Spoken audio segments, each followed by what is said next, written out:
Olá, amigos. Vamos dar início à segunda aula do curso Direito Penal Simplificado. Vamos falar sobre o princípio da fragmentariedade do direito penal, que está ligado intrinsecamente ao princípio da intervenção mínima do direito penal e ao princípio da subsidiariedade do direito penal. Fragmentariedade quer dizer que o direito penal ele deve ser ultima ratio. O direito penal ele deve ser aplicado apenas naquelas situações, naquelas condutas mais perniciosas ao meio social, à vida em sociedade. O direito penal não pode ser acionado por toda e qualquer situação. Ocorre com isso a banalização do direito penal. Então, está intimamente ligado ao princípio da fragmentariedade, o princípio da subsidiariedade. Isto quer dizer que quando outro ramo do direito, porque o direito ele é uno e indivisível, ele é dividido em ramos apenas para facilitar a sua aplicação. Que aí você tem o direito de família, o direito de sucessões, o direito de empresas, você tem o direito do consumidor, dividido em ramos para facilitar a aplicação desse direito. E aí se cria várias especializadas em determinados ramos do direito e também os advogados se formam em áreas por especialidade, mas o direito ele é uno e indivisível, sem departamentos estanques. E isso, devido a essa unidade do direito, dá vazão a vários outros princípios, como, por exemplo, o princípio que o direito penal é conglobante. Nós veremos em outro vídeo. Então, o princípio da fragmentariedade é o princípio que determina que o direito penal ele não há de ser aplicado de imediato em todo e qualquer caso. Ele deve ser aplicado subsidiariamente, ou seja, quando outro ramo do direito não resolveu o problema. Por exemplo, uma pessoa que vai a um restaurante e ela, na hora de pagar a conta, não paga. Ela sai do local, o famoso pendura, né? Ou aqui no Nordeste chamamos de cheixo, né? Deu um cheixo, quer dizer que a pessoa, aqui no Ceará, quer dizer que a pessoa foi embora daquele restaurante sem pagar a conta, né? Seria um golpe aí. Se essa pessoa que foi embora sem pagar a conta, ela tem situação financeira disponível, ela tem fundos financeiros disponíveis para pagar essa conta, o direito penal não deve ser acionado, né? Porque o direito penal é subsidiário. E qual é o ramo do direito que resolve isso de uma forma que não precisa de intervenção do direito penal? O direito civil. E aí o proprietário do restaurante identifica quem é a pessoa e ingressa com a ação reparatória de danos materiais pelo valor que não foi pago, e inclusive podendo o dono do restaurante, né, pedir um dano moral. O dono do restaurante, não a pessoa jurídica. Então, através deste ramo, direito civil, é que se vai ser possível resolver o problema, inclusive aplicando multa diária, requerendo ao magistrado que aplique multa diária para cada dia que aquela pessoa passar sem pagar o valor. É tanto que o tipo penal que trata desta conduta, que é tipificada criminalmente, fala que é crime quando uma pessoa vai a restaurante, hotel, em um local desse e consome sem condições financeiras de pagar. Por quê? Porque ele já sabe que não tem o dinheiro para pagar. E aí, mesmo assim ele senta no restaurante e pede. Aí nesse caso é crime. Aí há de haver intervenção do direito penal. Por quê? Porque o direito civil não resolveria o problema. Porque a pessoa não tem bens a serem apreendidos, não tem conta a ser apreendido, buscado valores. Então, esse tipo penal já prevê ali a subsidiariedade, né, do direito penal, que no exemplo dado, ele só vai ser acionado se a pessoa que tomou a refeição não tinha fundos, não tinha dinheiro para pagar. Agora, se ela tinha dinheiro para pagar, tem o dinheiro para pagar, e ela simplesmente por algum outro motivo saiu sem pagar, não quis pagar, quis dar ali o golpe, o cheixo, sair sem pagar, aí o ramo é o direito civil. Então, o princípio da fragmentariedade do direito penal quer dizer que o direito penal há de ser usado em última ratio, em último caso. Princípio da subsidiariedade, que outros ramos do direito vão resolver um problema, não há que colocar direito penal na história. E o princípio da intervenção mínima, que o legislador, esse princípio diz que o legislador, que é quem faz as leis, que é quem diz o que é crime ou não, porque é vedado, inclusive a magistrados, a membros do Ministério Público, a quem quer que seja, de criar tipos penais por analogia. Porque tem uma conduta assim, então analogicamente isso aqui é crime. Não, é proibido, é outro princípio. Proíbe analogia em mala parte, ou seja, não pode ser usado uma analogia para prejudicar um acusado. Então, não pode se criar um tipo novo. O tipo penal, nós vamos estudar isso aqui em outra aula, ele tem as suas elementares, para você já ir se familiarizando com a linguagem, são os elementos constitutivos do tipo penal, as elementares, que nós temos o verbo do tipo e temos as demais elementares.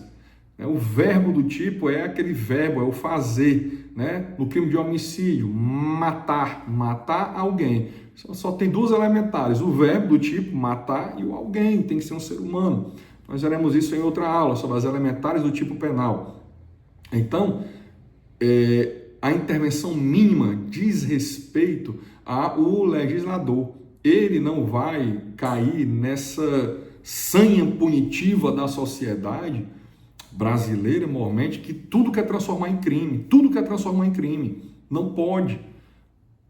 Há de haver uma intervenção mínima, só devem ser tipificados como crime aquelas condutas que são mais lesivas, que são mais perniciosas ao convívio em sociedade, ou aquela conduta que reiteradamente ela venha a causar essa perniciosidade e outro ramo do direito não vai resolver, né? Então, é obrigatório a intervenção mínima. Caso contrário, transformaria-se o Estado brasileiro em um verdadeiro panteão aí de crime, de qualquer conduta, como querem hoje.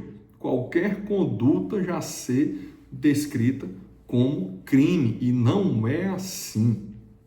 Então, fica aqui essa lição sobre o princípio da fragmentariedade do direito penal, e que está intimamente ligado a outros princípios, como o da reserva legal. Uma conduta, ela só é crime se ela já existir tipificada, se ela já existir como uma conduta descrita como sendo proibida, descrita como crime pelo legislador, que vai estar inserido no Código Penal ou em alguma lei esparsa. Por exemplo, já falei até sobre isso, a questão do adultério, né? O adultério já foi crime, hoje não é mais. Por quê? Porque foi retirado da reserva legal, da reserva das leis. Aquela conduta deixou de existir no mundo real, no mundo fático? Não, mas ela deixou de ser considerada uma conduta criminosa. Então, muitas vezes pode acontecer um fato onde não tem um crime e as pessoas querem a punição de alguém. Exemplo, há muito tempo aqui em Fortaleza, uma moça vinha no seu veículo cedo, 6 horas da manhã, por aí, o veículo perdeu o controle e ela atropelou e matou algumas pessoas. De início pensou-se o quê? Está vindo de uma farra, está embriagada, está bêbada, corre o risco até de ser apedrejada uma moça dessa, de ser até linchada, né, morta. Mas, graças a Deus, não aconteceu isso, porque ela foi levada à delegacia e ali instaurou-se um processo criminal, afinal houve vítimas de um crime de trânsito. Porque se estiver embriagado é dolo, eventual, matéria para outra aula, dolo eventual, não é bem assim. E aí, ao final, ficou constatado que aquela moça nem estava embriagada, nem dirigiu de forma irresponsável. Ela, na verdade, vinha da casa de uma amiga que tinha dormido lá estudando na noite anterior e que houve uma falha que não dependia de manutenção dela, não dependia de responsabilidade alguma desta jovem. Então, o que aconteceu? Vidas foram ceifadas prematuramente, sim, com atropelamento, mas ficou comprovado que aquela jovem culpa não teve e nem dolo. Se não tem culpa e nem dolo, não há crime. Lembrando que a regra no direito penal, também em matéria de outra aula, é o crime doloso. O dolo é a regra. Apenas quando lá no tipo penal estiver escrito se culposo, pena de tal a tal. Se não tem escrito isso, e se culposo, então não existe aquele crime na modalidade culposa. Por exemplo, furto. Não existe furto na modalidade culposa. Por quê? Porque não tem previsão legal. Né? Lesão corporal, aí já existe na modalidade culposa. Por quê? Porque tem a previsão legal. Homicídio culposo de trânsito, a previsão é legal. Em regra, homicídio de trânsito é culposo, todo ele.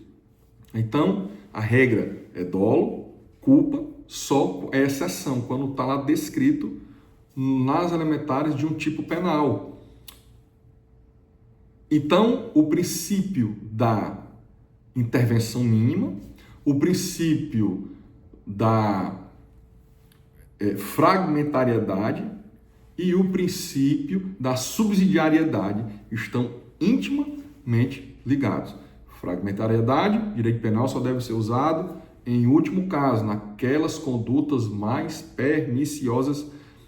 Intervenção mínima, o legislador deve tipificar, tem que ter muito zelo em tipificar crimes apenas que sejam realmente perniciosos ao convívio social e que outro ramo do direito não possa resolver. Porque se for pernicioso e outro ramo do direito puder resolver, ótimo. Exemplo, pensão alimentícia. A pensão alimentícia é resolvido pelo direito de família, o direito civil de família. A prisão do devedor de alimentos, o Brasil é um dos pouquíssimos países que tem prisão civil. Na verdade, pelo Pacto de São José da Costa Rica, Pacto de São José da Costa Rica, nem deveria mais existir prisão civil de devedor de alimentos. Mas como no Brasil a questão civil não é tão respeitada como, por exemplo, nos Estados Unidos, né? Questão de dívida, aí acabou-se entendendo, né, o legislador, que ainda cabe no Brasil, mas uma hora vai sumir essa prisão civil, que é absurda. Tem que ir nos bens. Exemplo, a prisão do depositário infiel. Quando uma pessoa tinha uma execução contra ela por dívidas, aí, por exemplo, um veículo era apreendido, apreendido legalmente, mas aquela pessoa ficava como depositário fiel do veículo. E aquela pessoa se desfazia do veículo, aí havia prisão. Exemplo, financiamento, você financia um carro, faz um leasing, aquele carro é do banco, no leasing, mas você fica como o possuidor daquele automóvel. Antes do Brasil ingressar no Pacto de São José da Costa Rica, se este cidadão, consumidor que fez o leasing de um veículo, vendesse o veículo para a terceira pessoa, ele era preso, porque ele era o depositário infiel, ele era o depositário daquele veículo e ele foi infiel, porque ele vendeu aquele bem.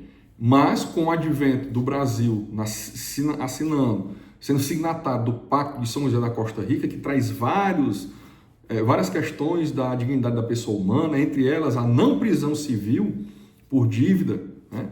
Deixou-se de ser legal no Brasil essa prisão, que já era antes.